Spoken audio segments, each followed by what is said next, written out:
this happy Martin Luther King Day today.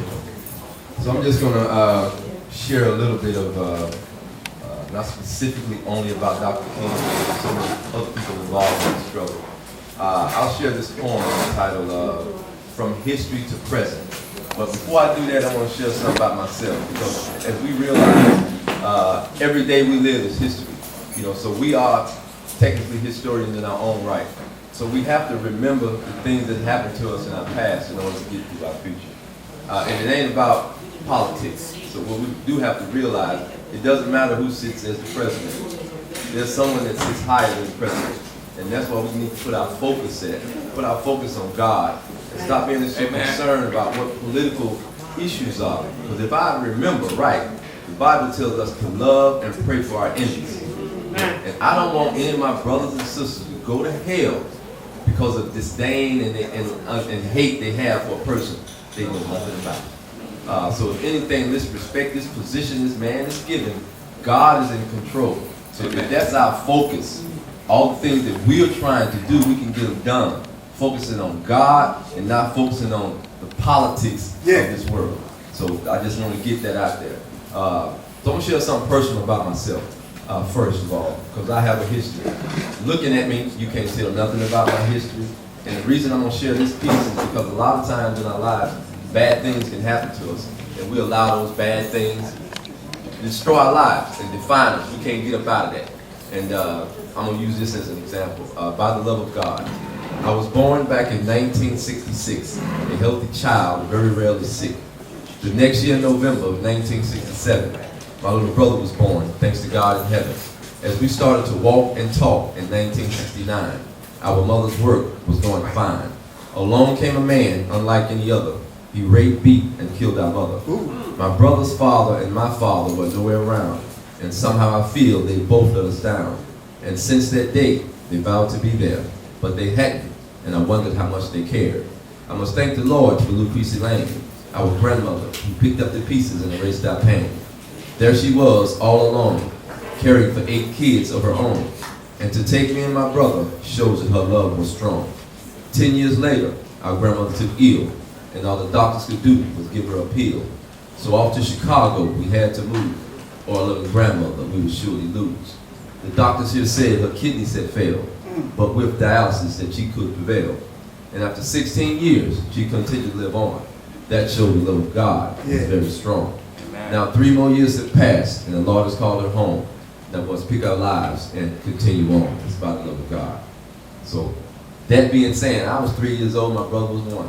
Look at me now, 56 years later. Who would have thought? But through God and my faith in God, He brought me to this point. So I'm going to try to take you guys from history to present. I've been told that all men are created equal, but when you create black, you're treated differently by other people. It started some 400 odd years ago. Blacks being sold as slaves, my history lets me know. Being packed into ships as if they were sardines. Just think about it. It had to be an ugly scene. As they were herded off the ships in shackles and chains, I'm sure they knew their lives wouldn't ever be the same. Even after working out their bondage and becoming free, the white man of this land just wouldn't let them be. There were laws made to stop them from thriving. Some of those laws came close to stopping them from surviving. But there were those you know who slipped through the cracks and tried to carry as many as they could on their black backs. Tubman, Garnett, Walker, Cuff, Dorsey, Delaney, just to name a few, were real abolitionists and their causes were true. Over 100 years later, along came a man named King, a spiritual man who said he had a dream that blacks and whites could live together in harmony. But I'm sad to say it is yet to become a reality. And as the laws of this land continue to change, I wonder, are we headed back to the shackles and chains? To the youth of our present, you will be our history. So educate your minds, give God a little time, and He will set you free. That's from history to present. Thank you.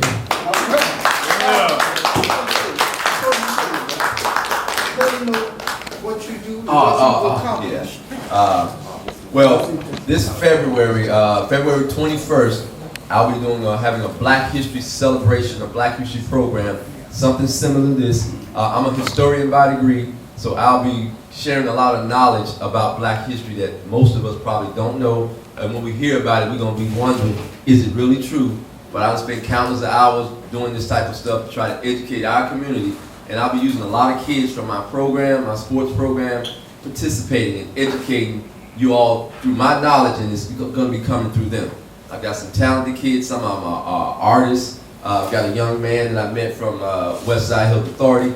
He's a trumpeter, he's Louis Armstrong in the making, and I'm trying to highlight young people like that. And y'all just pray for me, because I'm just trying to do the best I can to make a way for these kids, and it's free to be a part of my program. It's called the Olympians. I'm looking to create Olympians, not through basketball and football, through all those other sports that we know really little about. And in July, I'll be traveling to Iowa to represent the whole state of Illinois in track and field in 6 events. The 50, the 100, the 200, the 400, the long jump, and the high jump. I got gold medal in all those here in Chicago. So y'all pray for me. I'm trying to put a letter together to the mayor, business owners, anybody and everybody, you know, that believe in the children, because that's why I'm out here, 59 years old. I ain't talking about it, I'm doing it. Somebody walk up here so they can beat me running. I got on boots and some skinny jeans. I'm gonna be ready. They say they can play basketball. I don't teach basketball, but I play it as a means of trying. If I beat your kid playing basketball, he has to run track. Because track gonna give him a realistic opportunity to get a scholarship. If he's an athlete, he can dunk that ball, he can run real fast. Bro, I can get him a scholarship. Wow. Because LeBron James of the world is gonna ruin it for young kids trying to get in the NBA. Pretty soon the football players, my kid gotta go. Track and field is about a stopwatch and a measurement tape. Amen. There's no nepotism in that. Yeah, I don't want to go so far, taking up too much time, but tell what the address of your Black History program and the date. Oh, Black History program will be at the Eisenhower Tower. That's the tall white building right off the expressway on 290 at First Avenue. Oh, right. Eisenhower Tower. I mean, you probably never heard that was the name. I didn't know until I rented the place.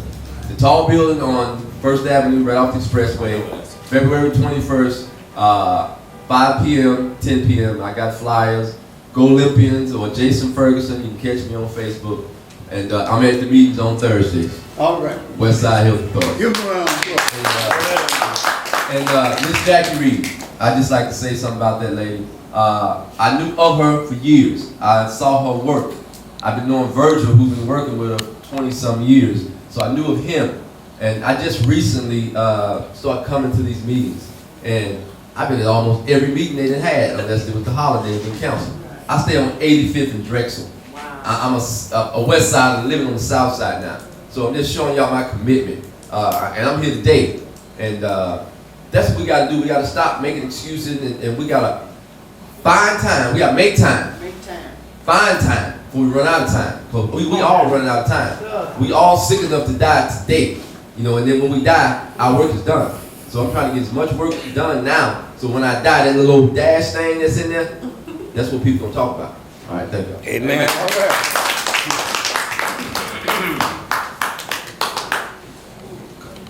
Okay. Well, I want to thank y'all for coming out today, especially in celebration of a man that means so much. Not meant, you know, in past tense, but means so much. If you look at the year 2025, and we still living with the inequalities that he fought for in the 50s and the 60s before he was assassinated in 1969. And 68, I apologize, 1968.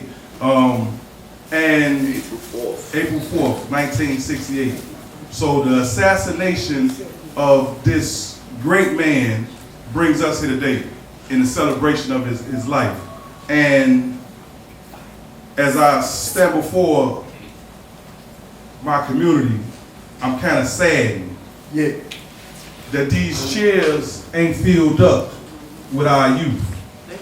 This is what it's about. You know, Martin Luther King, the sacrifice that he made was for them young ones sitting in them seats right there. He gave his life willingly, and that's the love that we must have for each other. To give your all to your brother. This is what the life of Martin Luther King Jr.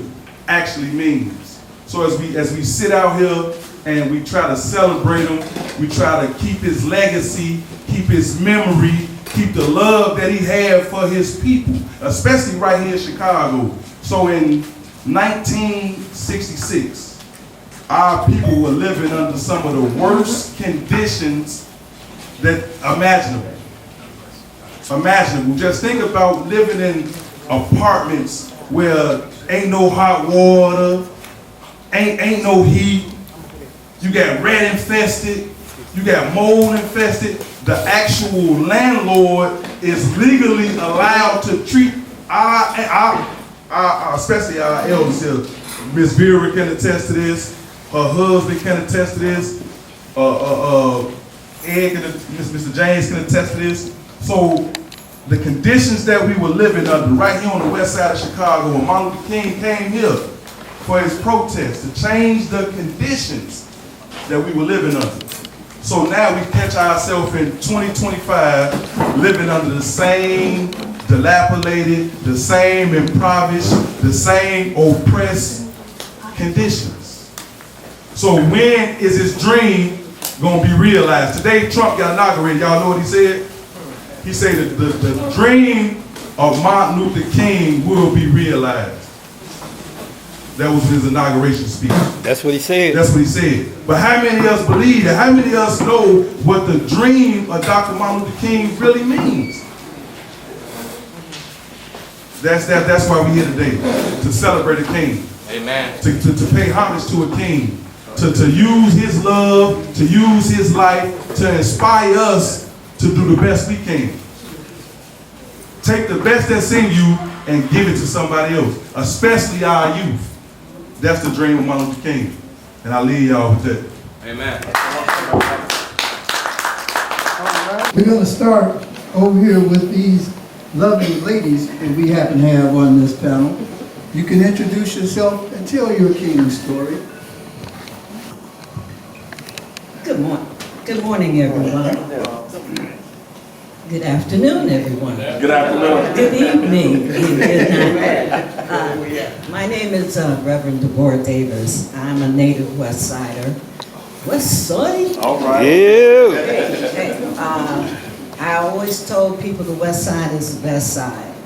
And it's evident by the way that the city treats it. Dr. King. So I was considered a militant midget by my family. That was their nickname for me. During that time where there were a lot of things not happening for us, a lot of opportunities were not happening for us. And so with Dr. King dealing with nonviolence but protesting, and then on the other side was Malcolm X, who said, you know, change by any means necessary. And it was as though the country was really split in two. There were those that followed Dr. King, there were those that followed Malcolm X. And there was also during a time where if you said anything, you were ostracized as a communist. And so there were a lot of entertainers, singers, actors, actresses. If they said anything, any kind of way against the government, they were labeled a communist. And they could no longer work anywhere. Many of them had to go to Europe. And it didn't matter what their color was. During those times, we as a people just were kind of making it. A lot of people many that came from the South were getting jobs. You know, there was a lot of manufacturing. You know, there was International Harvester, the can companies, all those different things. And that was pretty much the extent of what opportunities we had to work. But through the work that Dr. King and many did, we were able to get other opportunities. And because of the civil rights movement, we were able to get the education opportunities, which is why now, today, we have second and third generation of people retiring as doctors and attorneys and things like that. That was because of the civil rights movement. Because before then, we didn't have as many opportunities to get the higher education in order to do those things. And when Dr. King and Malcolm X met, I knew that that was something that if they got together, it would unite all the black people and white people that feel, you know, that just look at us as regular people, and that would make a majority.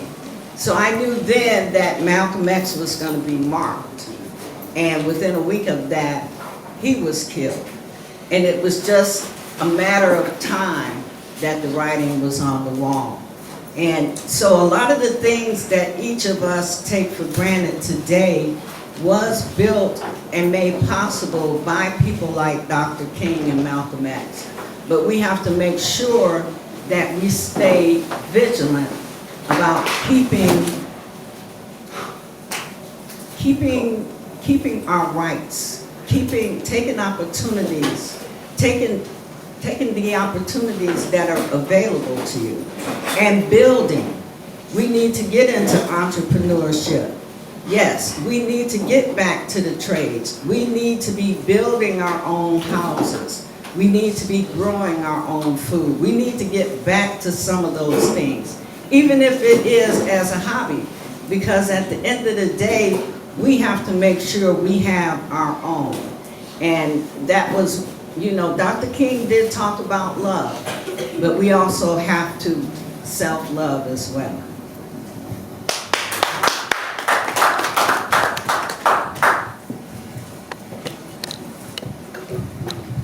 Good afternoon.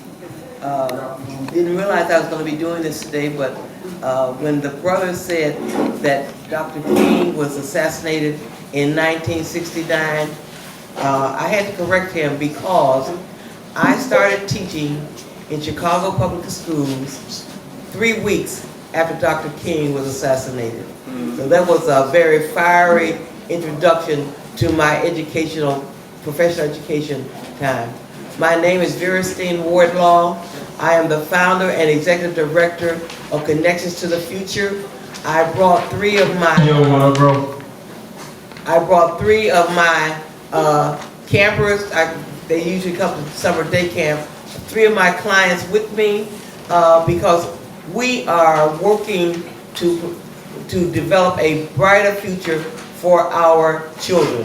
I work primarily with elementary school children because we have a better chance of building a strong structure and strong lives for our children if we start at the bottom. So I take them at that point so that our motto is we are preparing young people to be ready for high school and for life after high school so that they really are able to do all those things that we should be doing. Yes. My Dr. Martin Luther King story. I actually met Dr. Martin Luther King when I was a student at Illinois State University in Normal, Illinois. He came to speak to the students at Illinois State University and the University of Bloomington. This was 1965. He came to visit us, and he was late. He was late because he had come to Chicago for an occasion, and then it was going to fly from Chicago to Bloomington, Normal, Illinois, but it had rained, and his plane could not take off. Okay, when he finally came, he said, "I would rather be Dr. Martin Luther King late than the late Dr. Martin Luther King." He spoke to a group of young people, and when I attended Illinois State University, it's changed a lot since then. My sister attended there following me. My son graduated from there. I just have a some young friends who just graduated from Illinois State University. And so the campus looks nothing like it did when I was there. When I was at Illinois State University, there were a total of 200 black kids on campus. We spoke to everybody. All we just saw was the bright face, and so that's my friend. We didn't even know who it was. We just saw a black face because we're in Illinois, but you would have thought we were in Alabama to a very large degree, because that is the way blacks were treated in Southern Illinois. Okay, but Dr. Martin Luther King came, spoke to the university students, and I will not forget that. No, I did not shake his hand. I met him, and the receiving line just walked on through. Here we are. But the inspiration of a man who has dedicated his life to equal opportunity and equal treatment for all people. That's one of the reasons he got in trouble. He was not just looking for opportunities for blacks. He wanted equal opportunity and fair treatment for everybody. So that when he started talking about the war in Vietnam, that was a bad mark against him. In terms of, as Dr. Davis has said, if you spoke anything against what was happening in the government, your name got a black mark. Dr. Martin Luther King had a black mark against his name. You may not even realize it, but the FBI was investigating him. They had a whole file on Dr. Martin Luther King. Now, it was not necessarily factual, but it was there. Okay? They had some information, and they would use it however they wanted to. But my point is that this is a wonderful day because all of us have the opportunity to promote the philosophy of Dr. Martin Luther King. He said that you don't have to have a degree to serve. This is why this is called the MLK Service Day. We are here to serve. And everybody does not serve the same way. I serve as working with promoting and encouraging young people to be excited, not just get educated, but be excited about education. Our philosophy is we are learning and having fun. That's what we do at Chicago, at Connections to the Future. We are renovating a building on the corner of Mayfield and Augusta. As soon as that building is open, you are going to know about it because you're going to hear this loud scream. It's going to be me. It's going to be me. But we started doing this in 2011, and summer day camp and holiday events like this, we have been doing that because we want our young people to be encouraged, to be excited about learning. That's it. So Dr. Martin Luther King was a wonderful example. He gave us inspiration, and we cannot afford to go backwards. We will not go backwards. We're going to press forward. Connections to the Future, you're going to hear about us. Thank you for this opportunity because my students used to ask me, as I tell them about my experiences. I was actually born in Mississippi. Okay. I was born in Mississippi, where all the real people come from, okay? Right. And some of the things that, even though we moved to Chicago, and I actually graduated from the Chicago public school system, attended college in Illinois, but I have enough memory and experience in Mississippi to know that our people went through a whole lot. And please don't make what my friend told me, that if our young people don't get educated, they are actually going to take us back to slavery. That's what one of my friends said. That if our young people do not get educated and realize what their future should be, can be and should be, they're going to take us back to slavery. That's not the plan. We are looking, Connections to the Future is dedicated to linking our young people to a brighter future. Take care. Thank you. My name is Mac Glover, and I wanted to come over. I'm a writer. I have a book here that's about to be released. This is the most profound book you will ever read in your life because the information that I put in this book, you will never get in school and you will never get in church. The things I write about and talk about, you will never hear this in the mainstream media. We literally do not have a voice because all of what they call our black journalists, they're not really reporting the things that need to be reported because in the black print media, they're more concerned with their white advertisers and their white advertisers' feelings. So they have to be careful with what they put in their magazines and journals. You know what I'm saying? Martin Luther King, like the sister said, when Martin Luther King got assassinated, I was in 8th grade, and we lived in the Marquette Park area. And so Dr. King, you got to remember what Dr. King said about Chicago. Dr. King said, out of all the places that I've ever been, I didn't witness real racism till I came to Chicago. And so when we were living in Marquette Park, and this was during the formation of the street, what they call gangs, but these are organizations that was put together to come together to stop them white boys from shooting at us and doing things to us without us having any kind of protection. You follow what I'm saying? That was the formation of all of the gangs that we know today.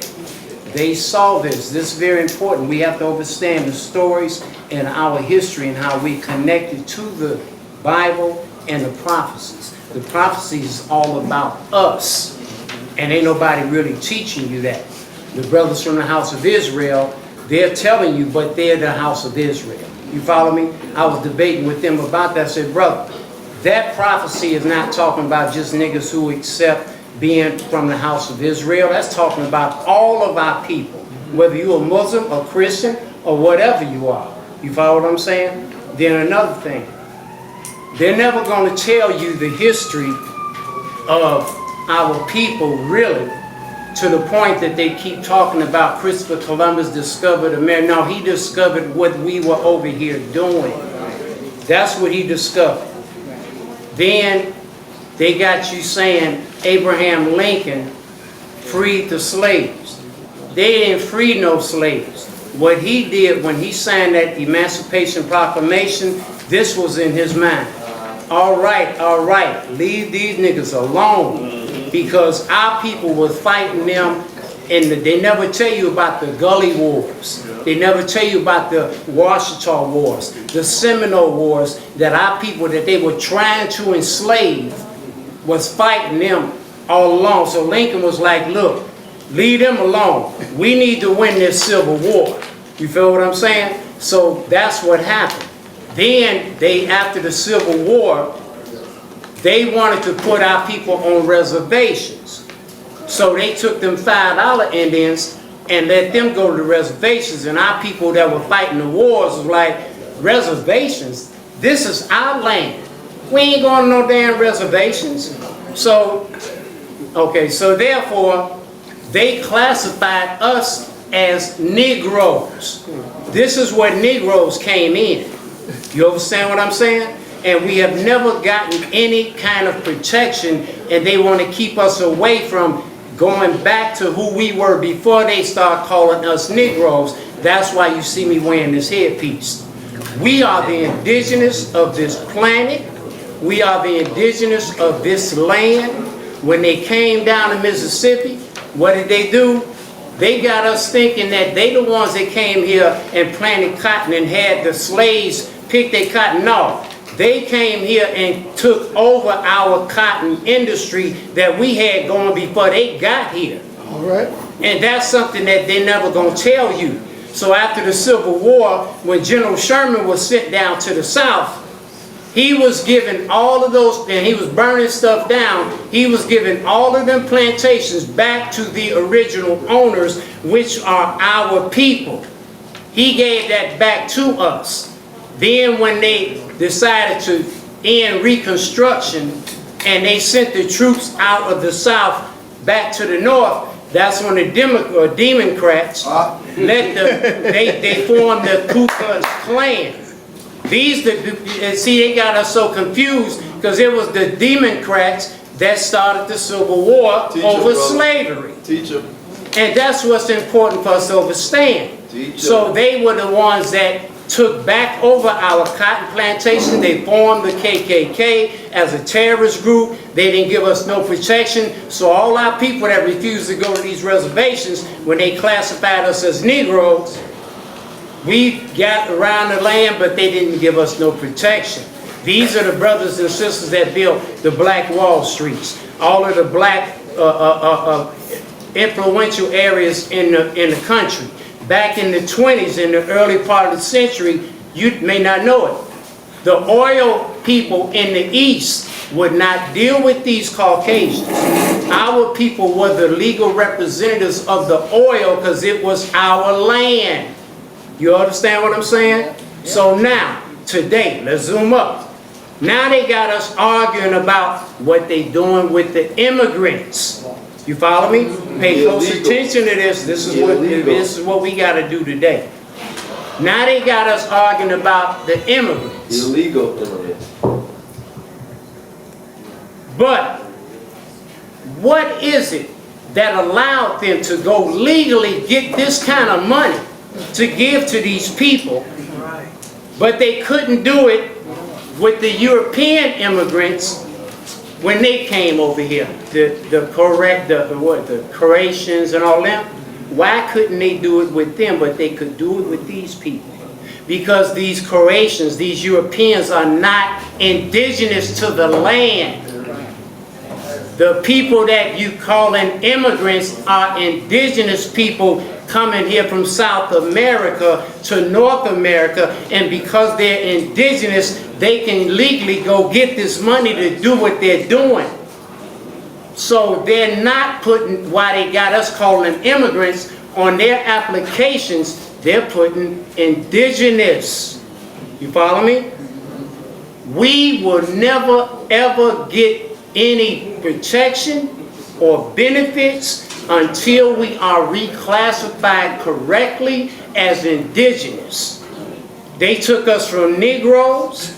Then in the 60s when we were kids coming up, we didn't want to be called Negroes. That's when Black Power came on the scene with the Black Panthers. That's the mentality we had. You follow me? The gangs formed. We started shooting back at them. I went to prison for robbing white businesses. I ain't proud of that, but that's what was going on at that time. You follow what I'm saying? So, we rose up, so and it was... a question. How can we get that money? I'm going to say that now. Okay. So now, black came on the scene. So now we all in the black. But that's a nickname. Just like being a Negro. There's no legal standing behind these nicknames. You follow me? So now, when Jesse ran for president, the educated, or what we call the bourgeoisie, the boule, black sound too radical. So they want to soften it up and start calling us African American. They didn't ask our permission.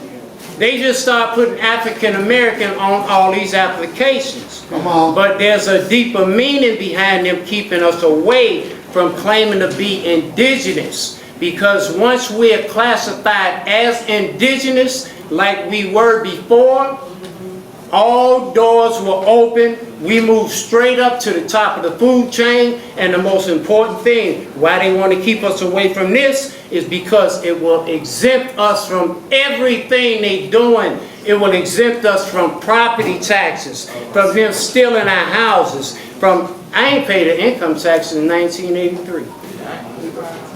I ain't never had a problem. What's going on? I must know something. You follow me? In 1993, the IRS approached me about it, and I dropped some stuff on them that made them leave. You understand what I'm saying? So now I'm gonna say that. got some Cherokee in us. Can we get No. that? I'm gonna get to that. See, indigenous means now they got us arguing with each other about, no, we from Africa. No, we from here. You understand what I'm saying? That's a big argument between our conscious community. Now listen to this. I'm telling them, and let me say this here for the people that don't like the word nigger. The word nigger is really a good word that they took and turned into something bad.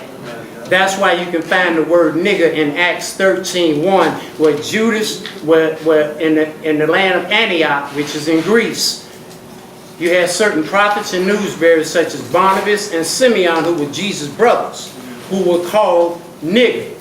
Why? Because when the Greeks used to go up into Egypt and they saw these great monuments and pyramids, they came back to their land and say, oh my God, we just came back from witnessing the great land of the gods, the great land of the niggers. So to the Greeks back then, niggers and gods were synonymous. So when they called us niggers, they was calling us gods. Oh, And nobody ever explained this. That's a fact.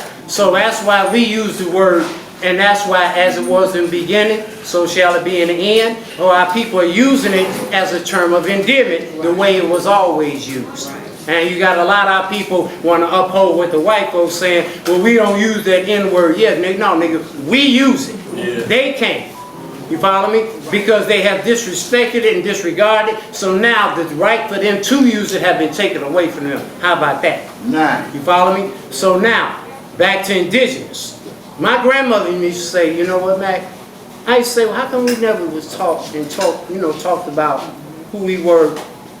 She said, because we were told that we were Negroes. You know what I'm saying? Like they told us in the 80s, we're African American now.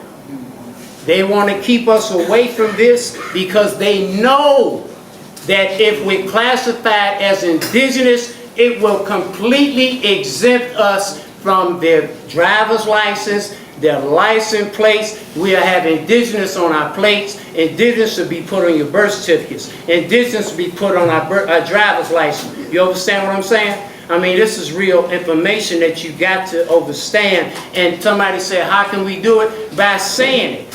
We want them to stop calling us black and African American. That's not who we are. Indigenous is the word. Stop saying black. Stop saying African American. It's got to come from y'all. You understand? From our people. We must be the ones to start putting this out there. And I'm going to tell you this here. I don't care what you think about President Trump. But if any other president is going to help us be classified correctly as indigenous, it's going to be this man right here. Why? Because he know who we are. When they was giving them casino concessions out to the wrong Indians, them $5 Indians on the reservations, Trump was the one that was protesting, saying, y'all giving them casino concessions out to the wrong people. They don't look like Indians to me, and they don't look like Indians to the Indians. Talking about us. Well, we want to thank you for coming out. Brother Mac, give him a round of applause. Brother Mac. Tribe.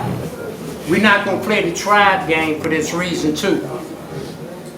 Because they say what qualifies you to receive money or benefits? Right. The color of our skin. The same thing that qualified us. The same thing that qualified us to y'all for y'all to treat us the way you treat us. That's what qualified us. All right. I hope you all learned something up in here today, because you just heard, we are the indigenous people that was here. Some of them pyramids that's over there in Genoa, Illinois, Mounds, Illinois, they're no longer those pyramids, but we were the indigenous people that may have built those pyramids. Because one second more. Because this was all one land at one time. You got to remember this. They'll try to say, how can you prove you're a descendant of a slave? We ain't got to prove that. We're talking about paying us for more than just slavery. We talking about paying us for y'all taking over our cotton industry. We talking about paying us for all the stuff y'all have done to us. Y'all just brought some indigenous people from Africa over here because this at one time was one part of one land. That's why when the continent drifted, more pyramids and Egyptian monuments are in this part of the earth than over there. Because this is all part of Egypt. You follow me? The Grand Canyon is the Valley of the Kings. All the Egyptian monuments down there, they will never tell you about. That's why they don't want nobody going down there. All right. Right now, Go ahead, Chef. my name is James R. Shannon. I've lived in this community. I've moved in this community back in 1968, right after the riots. this sister here, what's your name? Wardlow. Wardlow. She was describing Dr. Martin Luther King's doctrine, you know, what he believed in. And it's something that he said that I took as my constitution, how she was describing it. And he said, God is not merely interested in the freedom of the black man, the brown man, nor the Jews. But God is interested in the freedom of the whole human race. Yes. I've taken that as my constitution.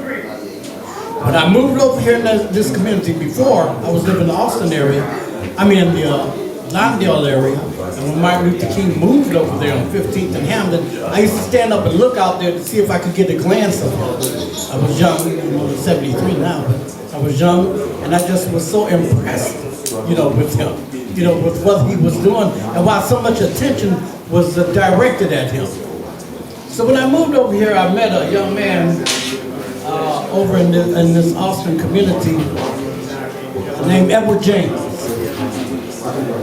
That guy right there? That guy right there. He and I and a couple of more people that lived in the Austin community started the first youth organization in the Austin community called the Austin Youth Coalition.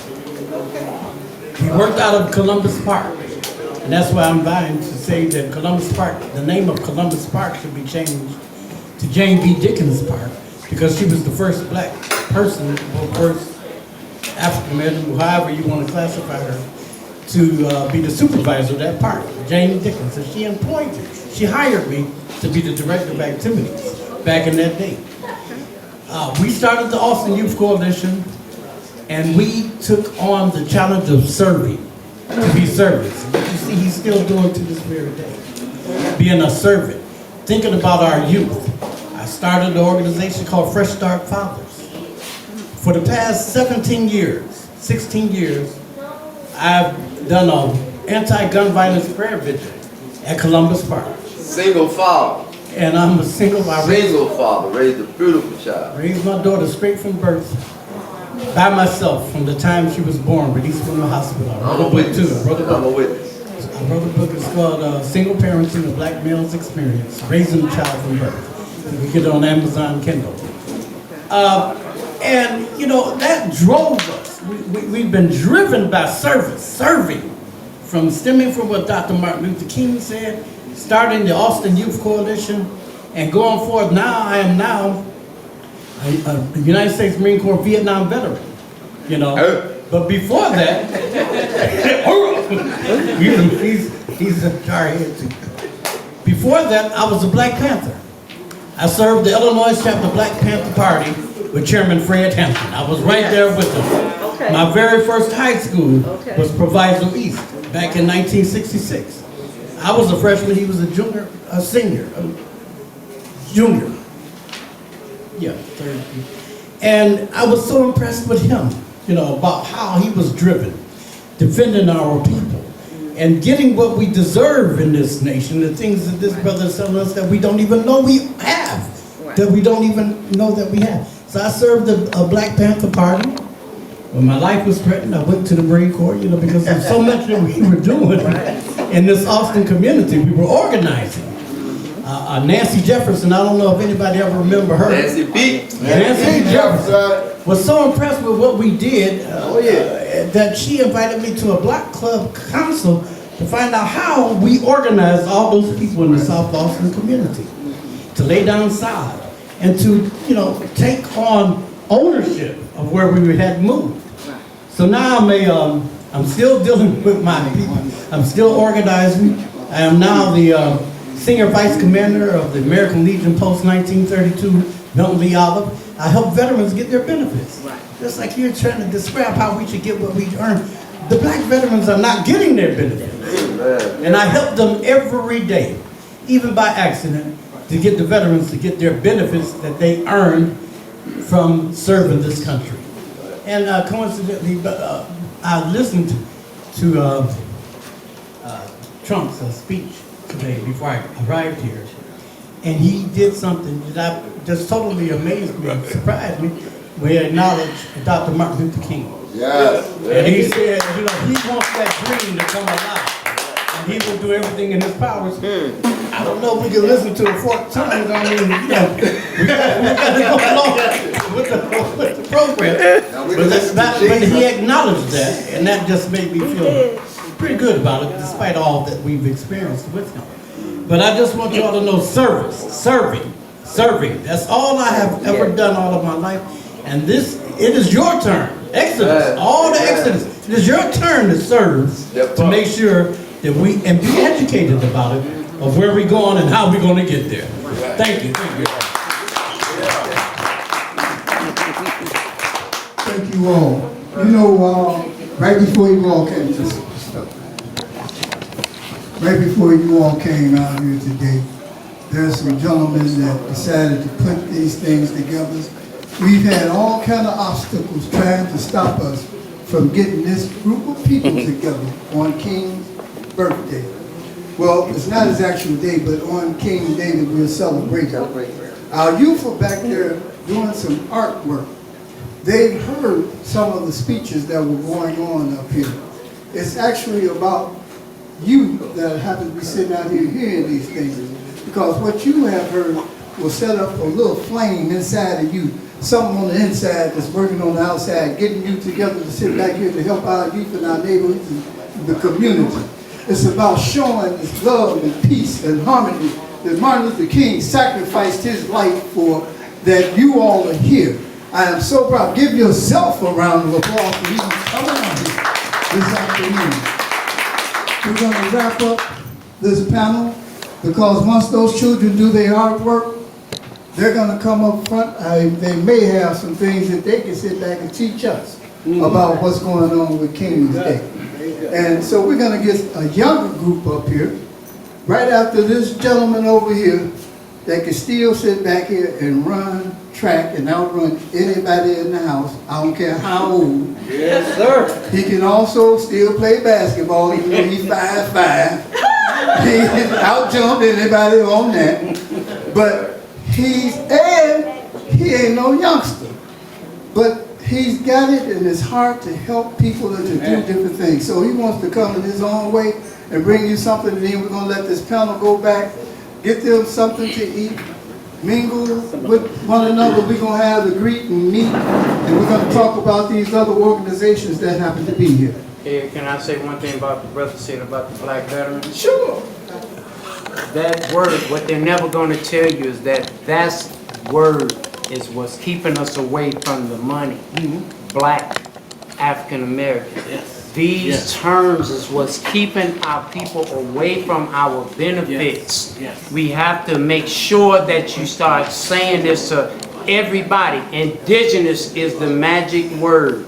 That's why they're putting indigenous on these people's applications, and they're not putting immigrants on their applications. Why do you think you never heard indigenous on the news? You only hear immigrant. They don't even want us to think about nothing like that. And there's this rapper I saw wearing these Indian feathers named Kevin Gates. That brother don't know how dangerous he is for just him wearing that, because it's bringing people to say, why is he wearing those feathers? You feel what I'm saying? I just want to say that, but it's an important topic of our day, and it's very important that we understand it. Thank you. For the sake of our children. It ain't about us, it's for our children.